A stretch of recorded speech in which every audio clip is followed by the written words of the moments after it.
이게 자라보고 놀란 가슴 소뚜껑 보고 놀란다고. 이 하락을 보고 아 야 이게 내가 봤을 때는 좀 떨어지는 각인데 여기서 현금화를 시키게 맞는 게 아닌가라는 생각이 강하게 들어요. 올해 10%를 넘은 적이 없었는데 굉장히 갑작스레 급증하는 모습들을 보이고 있죠.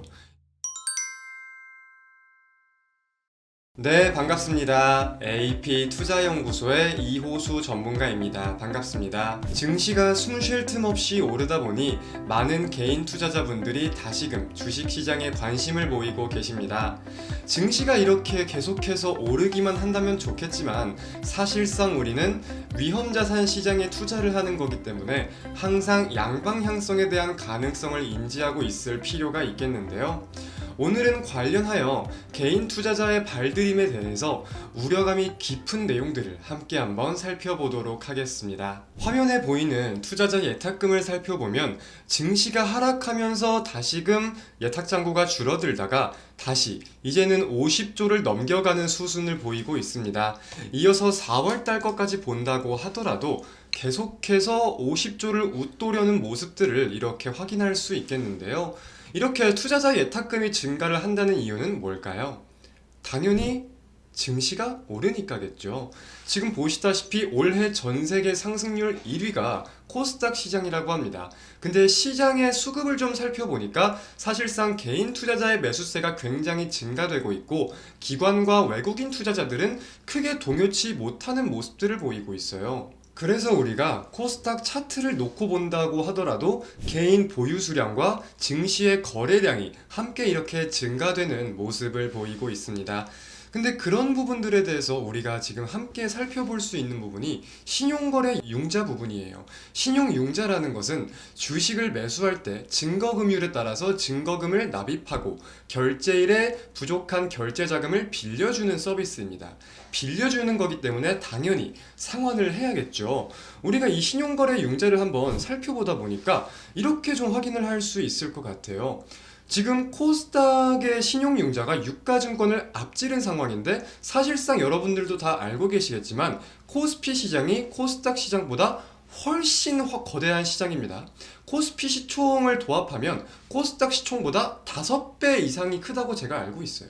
근데 우리가 여기서 지금 살펴볼 수 있는 게 촬영일 기준으로 코스닥 누적 순매수 증가액이 5조가량입니다. 근데 이 중에서 신용융자 증가가 2조 5천억가량인 거예요. 즉 5조 중에 2조 5천억, 거진 절반이 신용융자가 끼어있는 예탁금이다 라는 점을 우리가 인지할 필요가 있겠는데 작년 같은 경우는 코스닥 시장의 개인 투자자 순매수가 10조 9천억 규모였습니다. 그리고 이 중에서 신용융자는 1조 4천억 원, 즉 13%가량이 신용융자였던 건데 지금은 50%, 어마무시하게 신용잔고가 엄청나게 급증하고 있다는 내용을 분명히 알아둬야 된다는 거예요. 자, 그렇다면 이 신용융자가 이렇게 빠르게 상승하면 어떤 리스크에 대해서 우리가 따져볼 수 있겠냐?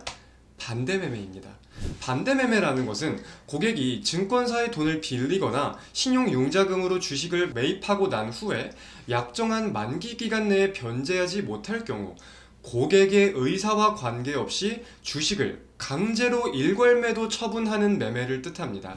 통상적으로 미수거래 같은 경우는 변제 기간이 3일, 그리고 신용거래는 길면은 5개월까지 가기도 합니다. 그래서 이 기간 내에 상환을 못하거나 담보 가치가 일정 비율 이하로 하락할 때 반대 매매가 시행이 되는데, 반대 매매 같은 경우는 전일 종가 기준 하한가에 팔리는 등 굉장히 저렴한 가격에, 현재 호가보다 훨씬 더 저렴한 가격에 매도가 되어요.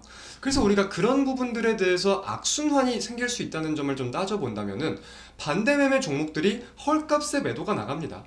그러면은 증시가 종목들이 빠지면서 증시가 하락할 수 있는 수순을 첫 번째로 생각해 볼 수 있겠고, 자, 증시가 하락하면서 전반적인 투자 심리가 또 약화될 수 있겠죠. 그러면은 종목들이 더욱더 빠질 거니까 다시금 상환하지 못하고 반대 매매가 확대될 수 있고, 그럼 이 악순환이 반복이 되면서 증시가 하락할 수 있는 가능성도 우리가 분명히 어느 정도 가능성을 인지하고 있을 필요는 있겠다라고 생각이 들어요. 실제로 반대매매 비율을 그래서 보니까 미수금 대비 반대매매 비중이 3월달 기준으로 18.8%, 올해 10%를 넘은 적이 없었는데 굉장히 갑작스레 급증하는 모습들을 보이고 있죠. 이런 부분들에 대해서는 어느 정도 우려감이 필요하지 않을까 여기고 있고요. 증시가 무조건 하락할 거라고 말씀을 드릴 수는 없겠으나 영상 서두에서 말씀드렸듯 우리는 위험자산 시장에 투자를 하고 있는 거기 때문에 항상 양방향성의 가능성을 인지하고 있는 게 현명하겠다고 생각합니다. 그렇다면 20년 동학개미 운동처럼 개인 투자자의 강한 매수세, 증시가 오르고 있는 수순인데 아까 보셨듯이 외국인과 기관의 투자 심리는 사실 긍정적이지는 못한 상황이잖아요. 그래서 수급적인 부분을 조금 더 살펴보다 보니까 이런 내용들도 나왔습니다. 최근 10년간 코스닥 내 외국인 순 매도 순위를 따져봤을 때 4월 20일 장중 매도량이 역대 두 번째 순위더라고요. 그리고 많이들 알고 계시듯 이 기관과 외국인의 공매도도 줄곧 이어지고 있는 상황인데, 자, 그의 중심이 되는 또 그리고 증시 상승의 견인이 된 테마는 어떤 테마죠? 바로 2차전지죠.